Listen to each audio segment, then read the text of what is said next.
Iya, kembali lagi di pekerja sosial di dunia kerja.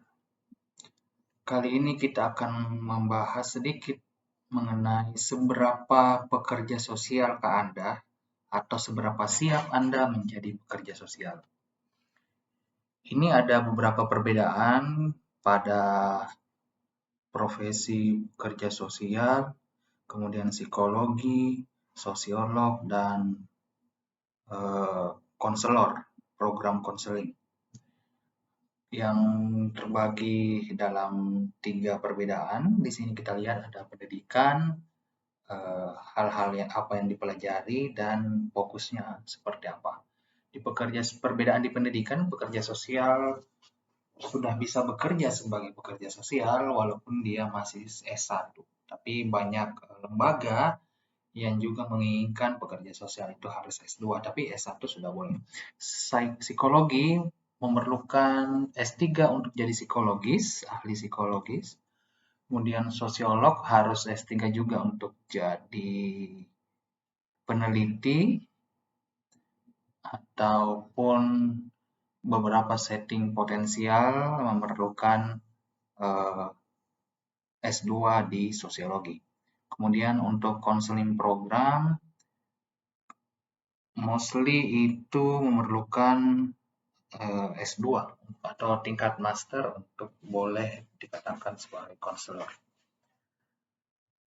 Untuk fokus utamanya kalau pekerja sosial itu lebih kepada praktek berskala kecil, mikro atau pelayanan langsung, kemudian ada makro, dan kemudian fokus untuk menolong orang-orang untuk menyelesaikan masalahnya. Sedangkan untuk psikolog fokus pada tes psikologis, kemudian diagnosa klien yang mengalami gangguan atau kesulitan, kemudian menyediakan psikoterapi. Kalau di sosiologi, fokusnya mempelajari perilaku manusia dan lingkungannya.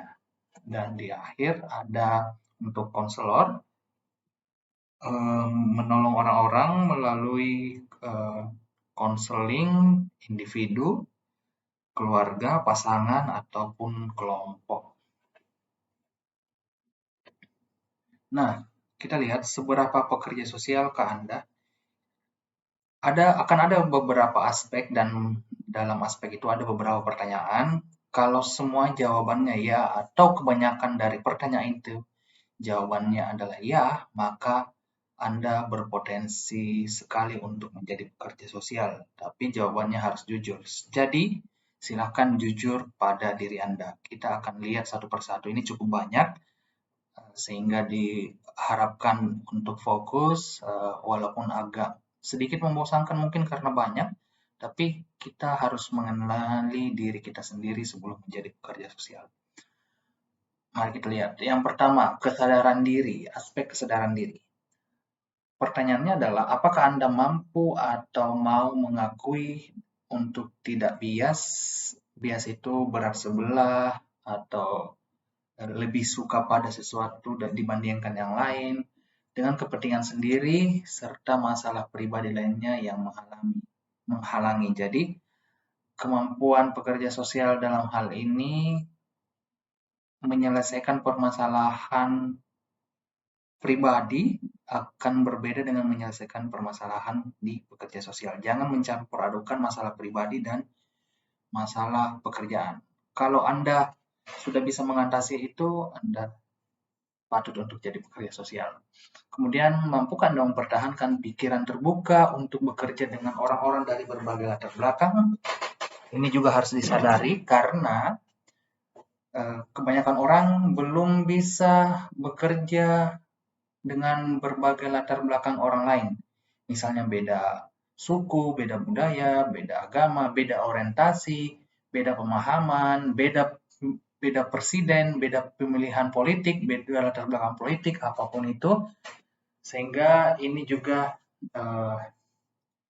disarankan untuk bisa terbuka pemikirannya, untuk bisa menerima semua orang, bisa bekerja bersama. Kemudian komitmen terhadap kemanusiaan. Apakah Anda bersemangat dengan perubahan sosial dan keadilan sosial? Tentu saja karena fokus utama pekerja sosial juga adalah hak asasi manusia yang mengedepankan keadilan sosial bagi seluruh individu atau masyarakat, sehingga ini juga perlu. Apakah Anda prihatin dengan masalah sosial, misalnya kemiskinan, rasisme, ketidaksetaraan? Saya pikir ini kita semua bisa sepakat. Apakah Anda berkomitmen untuk bekerja sama dengan orang-orang dari berbagai latar belakang? Masih sama dengan yang pertama tadi. Kemudian, apakah Anda tangguh dan berkomitmen untuk tetap profesional dan tahan tekanan pada orang lain? Ya, beberapa orang tidak bisa tahan akan tekanan dari lingkungan, tekanan atas perilaku orang lain, sehingga karena memang pekerja sosial kan menghadapi manusia. Manusia itu beda-beda karakter. Ada yang bisa mudah kita atasi, ada yang sulit untuk kita atasi. Sehingga bekerja sebagai pekerja sosial itu harus tahan banting terhadap tekanan-tekanan yang ada dari lingkungan atau kliennya. Apakah Anda memiliki empati terhadap orang lain? Tentu saja pekerja sosial mengedepankan empati. Harus bisa merasakan yang orang lain rasakan. Apakah Anda benar-benar peduli pada orang lain? Atau hanya untuk misalnya bisa peduli pada orang lain ketika di depan orang banyak? Itu belum tentu bisa jadi pekerja sosial yang baik. Apakah Anda bersedia mengadvokasi anggota masyarakat kita yang paling rentan dan menghubungkan mereka dengan sumber daya yang diperlukan untuk kehidupan yang lebih baik? Kalau di PKH, ini adalah tugasnya. Jadi saya kira kalau Anda PKH, bekerja di PKH, ini Anda khatam akan komitmen ini. Selanjutnya, kepatuhan terhadap nilai dan etika profesional pekerja sosial. Apakah Anda bersedia untuk mematuhi kode etik asosiasi pekerja sosial? Kalau di Indonesia saat ini ada independen pekerja sosial, di sana ada aturan-aturan kode etik yang harus dipatuhi. Apakah Anda bersedia misalnya? Kemudian Anda harus bisa menunjukkan komitmen terhadap nilai-nilai tersebut dan bekerja dengan individu, keluarga, kelompok, organisasi, dan masyarakat. Kemudian, apakah Anda memiliki atau bersedia mengembangkan kualitas profesionalisme, tidak menghakimi, dan bisa menerima orang lain? Ini juga karena kualitas profesional itu salah satu nilai pekerja sosial adalah tidak menghakimi di awal-awal sebelum melakukan asesmen lebih jauh sudah menarik kesimpulan. Ini sangat tidak profesional karena menghakimi itu atau mengeluarkan sebuah statement yang memiliki kesimpulan yang kuat adalah setelah melakukan asesmen. Apakah Anda percaya pada nilai dan martabat setiap manusia? Ya, pekerja sosial harus percaya pada martabat setiap manusia karena fokus utama pekerja sosial adalah hak asasi manusia. Apakah Anda bersedia untuk bergulat dengan menyelesaikan dilematika? Ya, tentu saja jika Anda jadi pekerja sosial, pastinya akan menghadapi dilema. Misalnya saya yang bekerja sebagai pekerja sosial di HIV akan berhadapan dengan berbagai latar belakang orientasi seks yang berbeda-beda. Di agama saya menyatakan tidak setuju dengan orientasi seks itu, tapi saya harus bisa bekerja dengan berlatar belakang orientasi seks yang berbeda. Dilemanya ada di sini dan kita harus bisa selesai dengan itu. Kemudian ada komitmen terhadap keberagaman dan segala bentuknya. Ya, ini sama seperti tadi, harus bisa menerima perbedaan, baik itu dari ras manapun atau etnik manapun. Kemudian harus bisa bekerja dengan latar belakang keluarga, status sosial, ekonomi, orientasi seksual, asal kebangsaan, status imigrasi, usia, kelas, kecacatan, jenis kelamin, dan agama. Banyak hal di sana yang Semuanya bisa jadi berbeda dan kita harus bisa bekerja dengan itu semua. Komitmen terhadap kerahasiaan. Nah, salah satu momok yang paling sulit bagi pekerja sosial adalah kerahasiaan. Karena kita orang-orang sepertinya suka akan gosip, suka membicarakan orang lain, sehingga komitmen profesional terhadap kerahasiaan ini sulit dilakukan.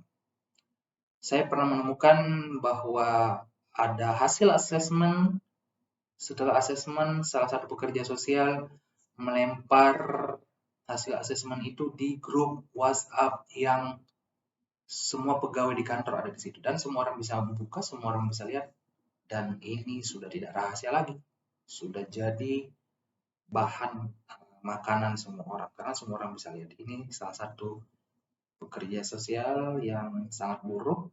Padahal dia adalah lulusan pekerja sosial dari alma mater saya sendiri. Saya sedikit merasa bodoh akan itu. Kemudian, apakah Anda berkomitmen untuk membangun hubungan kepercayaan dengan orang lain? Apakah Anda bisa menjaga kerahasiaan dan menunjukkan rasa hormat terhadap hak pribadi orang lain? Ini bagian dari kerahasiaan. Ketika kita membangun kepercayaan dengan klien, kita harus bisa menjaga kepercayaan itu. Tentu saja menjaga kerahasiaan menjadi salah satu faktor utama keberhasilan kepercayaan. Pertanyaannya adalah, apakah Anda orang yang bisa dipercaya atau Anda orang yang suka bergosip? Keahlian analisis dan komunikasi yang sangat baik. Salah satu yang sangat penting adalah di pekerja sosial adalah keterampilan melakukan komunikasi dan analisis. Apakah Anda bersedia untuk mengembangkan dan menggunakan keterampilan pemecahan masalah dalam pengambilan keputusan? Karena pengambilan keputusan ini basisnya adalah analisa yang kuat. Apakah Anda bersedia mengambil keputusan sulit dan harus menindaklanjutinya? Apakah Anda memiliki atau mau mengembangkan keterampilan kepemimpinan, jaringan, dan kerja tim yang unggul diperlukan untuk bekerja sosial yang efektif? Karena komunikasi itu sangat berhubungan dengan kepemimpinan, membangun jaringan, dan kerja sama tim. Keahlian analisis lagi, tadi lanjutannya, apakah Anda bersedia mengembangkan keterampilan analisis dan komunikasi yang sangat baik untuk digunakan dalam praktik Anda di keluarga, di praktik dengan keluarga, praktik dengan individu, kelompok, organisasi, dan masyarakat tentunya. Apakah Anda memiliki atau mau mengembangkan keterampilan mendengarkan dan wawancara yang kuat, serta keterampilan lain seperti konfrontasi, dukungan, penetapan, kemampuan diri, dan pengungkapan diri? Yang terakhir, apakah Anda memiliki keterampilan memecahkan masalah yang kuat? Ini yang sangat penting. Jadi, harusnya pekerja sosial bisa berpikir kritis. Berpikir kritis itu salah satunya bisa melihat semua perspektif dan menimbang perspektif yang mana yang sangat baik terhadap sebuah permasalahan dan menyimpulkannya. Fleksibilitas dan keseimbangan. Jadi, walaupun di pekerja sosial banyak aturannya, tapi ada juga fleksibilitas atau keseimbangan di sana. Kita lihat apakah Anda bersedia bekerja pada jam-jam yang tidak lazim namun mampu mempertahankan keseimbangan yang sehat antara kehidupan profesional dan pribadi. Apakah Anda mampu atau mau melakukan banyak tugas dan memikul tanggung jawab yang luar biasa? Nah, ini yang saya sangat rasakan karena harus bisa menyeimbangkan antara misalnya keluarga dan kehidupan profesional. Ini agak sulit dan sudah banyak protes dari keluarga, tapi memang benar saya juga harus menyeimbangkan itu. Kita kerja sosial harus bisa menyeimbangkan itu dan harus bisa merawat diri sendiri tentunya. Kemudian tanggung jawab pekerja sosial itu besar karena berbicara tentang manusia. sehingga tugas-tugas lainnya juga banyak. Ini membutuhkan skill dan kemampuan yang cakap bagi pekerja sosial untuk menyeimbangkannya. Pembelajaran seumur hidup, apakah Anda berkomitmen untuk terlibat dalam pembelajaran seumur hidup, mengikuti literatur saat ini, mengevaluasi praktik Anda sendiri, dan menyumbangkan pengetahuan untuk profesi? Apakah Anda bersedia menerima kritik dan menggunakannya untuk peningkatan diri dan pertumbuhan profesional yang berkelanjutan? Nah, jadi pekerja sosial itu basisnya praktik. Dari praktik, keberhasilan praktiknya itu selalu ada evaluasi. Di balik evaluasi itu selalu belajar dari balik evaluasi dan dari berbagai literatur yang ada. Ketika melakukan evaluasi, buka literatur apakah sesuai dengan itu atau masih butuh intervensi lain atau harus dimonitoring seberapa sering atau melakukan evaluasi lanjutan atau follow up selanjutnya misalnya.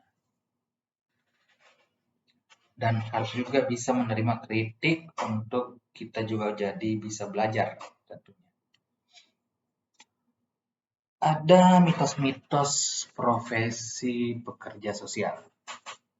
Di antaranya kita bisa lihat yang pertama, jadi mitos-mitos ini mitos-mitos atau sebuah pernyataan-pernyataan yang menjadi sering diungkapkan di dunia bekerja sosial. Pertama, pekerja sosial bekerja untuk pemerintah atau ASN. Ini yang sangat berkembang di Indonesia. Terutama misalnya dari lulusan dulu STKS, Sekolah Tinggi Kesejahteraan Sosial, banyak sekali peminatnya karena masyarakat memandang bahwa setelah itu akan bekerja sebagai pekerja ASN atau PNS. Mayoritas pekerja sosial ternyata banyak bekerja di sektor swasta atau di organisasi non-laba, organisasi berbasis agama, dan banyak yang menjadi wira swasta juga. Kedua, semua pekerja sosial dibayar dengan upah murah. Kalau bisa dibilang jujurly, iya. Di beberapa diskusi internasional juga kita bisa konfirmasi dengan hal ini. Jadi, namun walaupun benar bahwa beberapa pekerja sosial menerima gaji yang lebih rendah dari yang seharusnya, banyak pekerja sosial juga yang dibayar dengan baik, khususnya bagi mereka yang pindah ke posisi administratif atau menjadi supervisor. Namun jangan kendor, jangan mundur karena pekerja sosial ini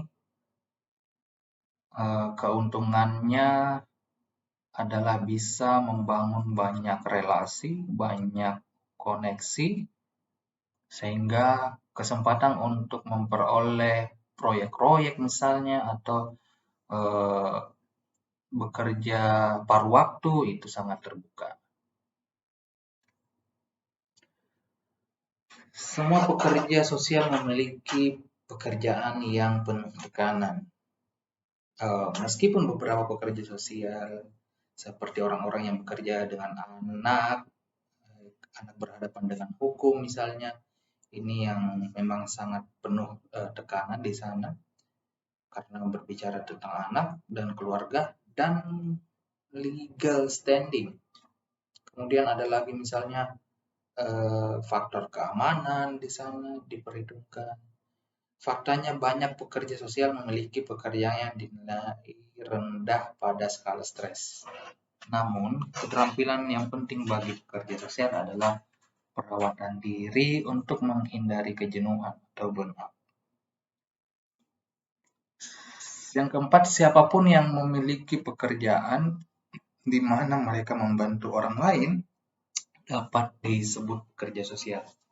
Dulu, iya, hal ini semua orang yang bisa membantu orang lain dikatakan sebagai pekerja sosial. Namun, faktanya saat ini, hanya mereka yang telah mendapatkan gelar baik S1 atau D4 dalam pekerjaan sosial yang dapat menyebut diri mereka seorang pekerja sosial.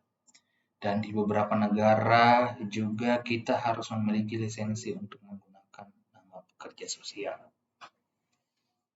Yang kelima, untuk melakukan terapi atau konseling, Anda memerlukan gelar dalam bidang psikologi atau psikiatri. Namun, sebenarnya banyak pekerja sosial yang bekerja di lembaga pelayanan kesehatan mental atau panti. Juga beberapa mereka memilih bekerja di pusat konseling, misalnya jadi konselor adiksi. Ini tidak memerlukan gelar di bidang psikologi atau psikiatri, namun hanya pelatihan tertentu. Pekerja sosial membantu klien menyelesaikan masalah untuk klien. Terminologinya bukan begitu. Bukan pekerja sosial membantu klien untuk menyelesaikan masalah. Bukan itu. Tapi yang benar adalah, yang tepat adalah pekerja sosial memberdayakan orang lain dengan memberi mereka keterampilan dan sumber daya yang dibutuhkan untuk menyelesaikan masalah mereka sendiri. Jadi bukan membantu klien menyelesaikan masalahnya, tapi membantu klien, memberdayakan klien untuk terampil, untuk bisa mengakses kebutuhannya untuk menyelesaikan masalahnya. Dan terakhir, pekerja sosial itu mudah karena berurusan dengan hal-hal yang sensitif tentang manusia. Meskipun pekerja sosial itu peduli dan penuh kasih, mereka juga harus bisa cerdas, memiliki keterampilan berpikir kritis yang kuat untuk memahami penelitian, kebijakan, dan berbagai teori yang memandu praktik pekerja sosial. Jadi tidak mudah, bukan hanya berurusan dengan hal-hal sensitif manusia, tapi harus bisa berpikir kritis, punya landasan yang kuat, bisa memahami misalnya data-data penelitian, hasil-hasil penelitian, bisa memahami kebijakan, dan berbagai teori yang bisa memandu praktik pekerja sosial ini. Jadi yang terutama yang paling sulit itu harus sesuai dengan teori dalam melakukan praktik. Itu tantangannya. Baik, terima kasih. Kalau ada pertanyaan silahkan kita obrolkan di grup. Demikian pertemuan.